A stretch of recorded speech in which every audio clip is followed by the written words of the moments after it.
Good morning, everybody. I am Reverend Jim Kulbaski, and you are at Sunday service number 8 of Divine Energy Church, operating out of the Infinite Energy Holistic Center. Welcome all. If you are in this room or otherwise listening to the video replay of this, you're probably a person who is spiritual and dedicates a lot of time to helping other people. And that's great. We get such a good feeling out of helping people along, teaching them a new technique, giving them a healing message. But it takes a lot out of us, and sometimes we give more than we have, and that gets us run down. What's pretty cool is these topics for the services. I sort of ask what I should talk about, and this topic was given to me. And shortly after I picked that, I got a couple things which came up like this. Someone sent this to me, take care of yourself, right after I picked the topic. And then there's another one that I got. If it were to work. Anyway, my friend posted on Facebook his feed of what have you done for yourself this week? And it was perfect. The reading I asked Ramona to do. She said that was perfect. She came across it 2 weeks ago, and she said there's got to be some message in it for me. And then it came up again, so now she definitely knows that there's something there for you. So most of you have experienced stretching yourself too thin. And what causes this? What's going on? Well, first, we have to deal with our home life. You got to do the basics, grocery shopping, laundry, cleaning, taking care of that. A lot of us have children to take care of or other things. And that alone is almost enough. Then you have your spiritual path. We're trying to improve ourselves, and there's meditation. A lot of us journal. We have a gratitude practice. There are so many things we do with that. We attend classes, seminars, even practice yoga, and that keeps us busy. Then there's a lot of us who are spiritual practitioners. It takes a lot of work to maintain a website, Facebook page, meet up, perform readings, healings, running a shop, conducting a service, helping people out at all hours of the day or night when something comes up and they're concerned and it's an emergency for them. So you want to help them. You got to pay the rent, bills, keep the government happy, get licenses, occupancy permits, employment taxes. It's busy being a spiritual practitioner. Then on top of all of that, most of us have jobs outside where we need to earn regular money. And in those jobs, we can't just ignore them, but we need to do the best we can. We need to try to be a perfectionist, get everything done right, and develop work, keep our superiors happy. So look how busy we all are. It just gets crazy.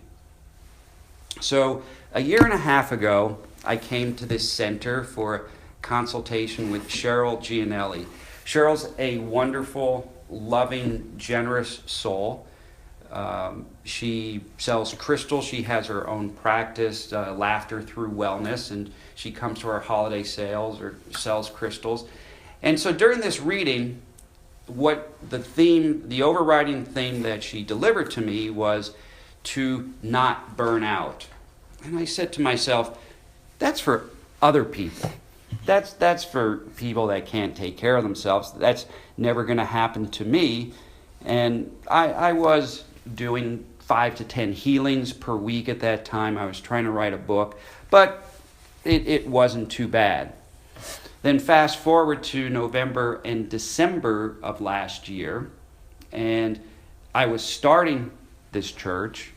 I had just purchased Rising Phoenix, and the sole employee, Rose, had quit. So I was here by myself, just crazy running around. I was in Japan on business trying to interview by Skype at 2 a.m. Japan time, new employees to try to come here. And it was just running me into the ground. And luckily I realized that I was being run into the ground, and I just said, I just cannot go on another day. So I did the smartest thing, and I hired Katie Carlton as a manager. Katie is amazing, and so that gave me a big relief. So that's how I sort of escaped that. Just going back to Cheryl Gianelli, Cheryl printed up for everybody these little door tags. It says, I am love, I am prosperous, I'm limitless. And she did it for free. There's a whole bunch of them she put over by the door, so pick one up on your way out. Cheryl is wanted to be here and participate, but she just got a new puppy, and Sunday mornings are her puppy training classes. So I avoided burnout, but I have a good friend who wasn't so lucky. This person is an author, travels around the country on book tours. She used to be one of the most prolific teachers and wonderful spiritual teachers in the Virginia area. And she had a thriving business which she owned and managed herself. And this fall it just collapsed on her. She could not move anymore.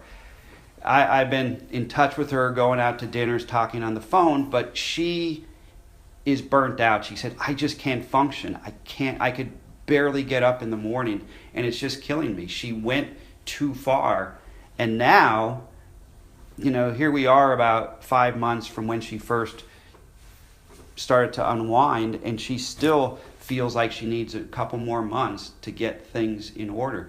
So she's not helping anybody. She tried so hard to help so many people, and now 6 months of her life she's just recovering and trying to get things back in order. So that is a very valuable lesson.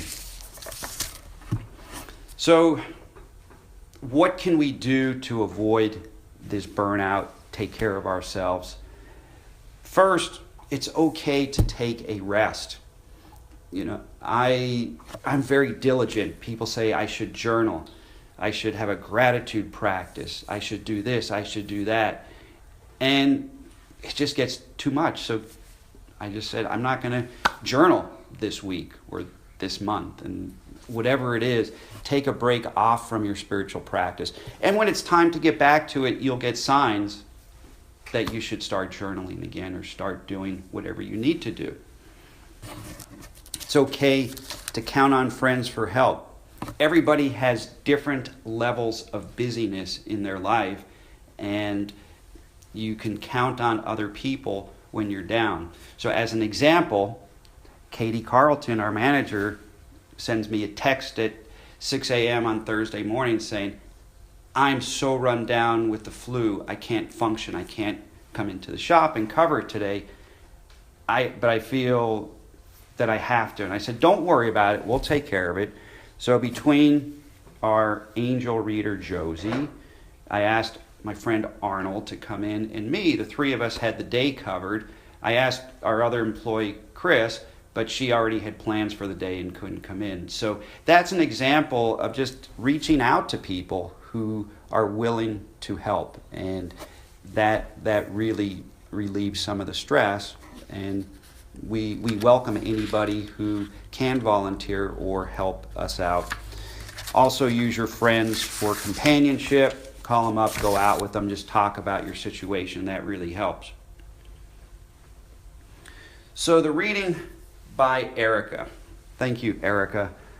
So what was in that reading was the golden goose who got pushed too hard. And instead of 1 golden egg per day, by pushing to 2, the output turned to 0.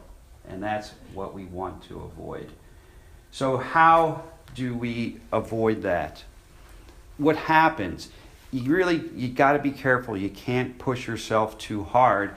You lose your creativity. Even if you continue going, you may be able to get through your day. You may avoid burnout, but you're just so tired, you lose the ability to be creative and to do the best you can do.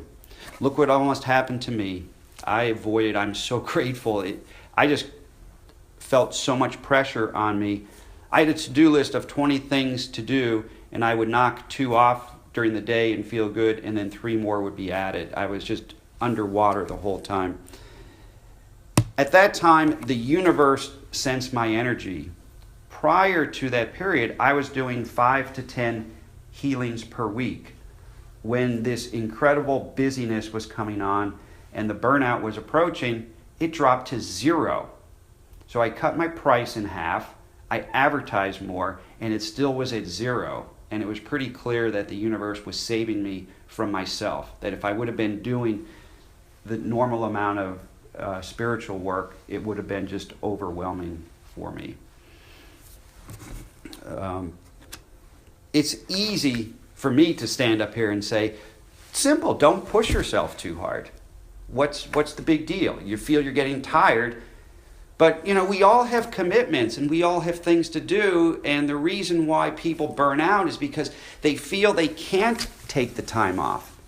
They feel that they just have to push forward and no one else can do it. And there are people like that at my patent attorney job. Some attorneys feel like nobody else can do as good of a job as me. This is my client, my work. I brought it in, and I have to work 7 days a week to get through this.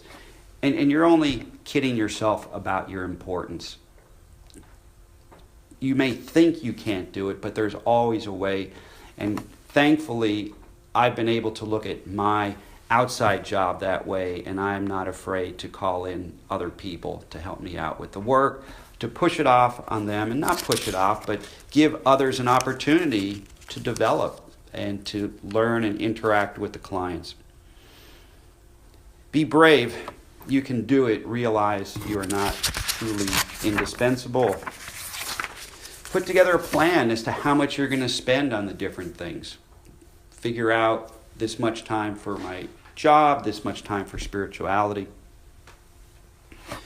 So living life, that's work stuff. We need to take care of ourselves and have some fun. So we have the reading by Ramona of trying, I like to say the word ass. I could say that in a Sunday service. There's the ass that the miller and his son were trying to take to market to sell, and they tried to please everybody and do what other people expected, and they just had a miserable existence and in the end had nothing. So keep that in mind, that if you try to please everybody, you may end up pleasing nobody. So do things for yourself, maybe small, maybe big. Get a massage. I used to laugh at my daughters. They would get a manicure, pedicure. And I'm like, why are you doing that? Can't you do it yourself? And I'm like, Dad, it makes me feel good. I feel pretty. I have somebody taking care of me. And now I get it. I see that little bit of pampering really helps them out at the end of the week. I'm still feeling stretched. There's a lot of things to do. There's a lot of planning that goes into the service. There's still a lot of work here in the center. I have to do 6 income tax returns by April. My kids, me, my personal healing business, the church, the shop. It's going to be busy, but I see that I need some time off myself. So in doing this service, I figured, what can I do? So Friday night, I made a reservation at a bed and breakfast out in the Shenandoah Mountains. So next weekend, I'm going to take off and read and go hiking because I need it, and somehow the taxes will get done and the other stuff will get done. So do that for yourself. On an airplane, before you take off, you're going to hear a message. In the event of a sudden cabin depressurization, oxygen mask will drop down from the overhead compartment above you. Put your mask on first before attending to children or others. Why is that? It's because if you don't take care of yourself first, you're not going to have the oxygen and energy to go and help others. So with that in mind, put on your oxygen mask first, go out into the world, and after you're all taking care of yourself, than worry about others. Thank you.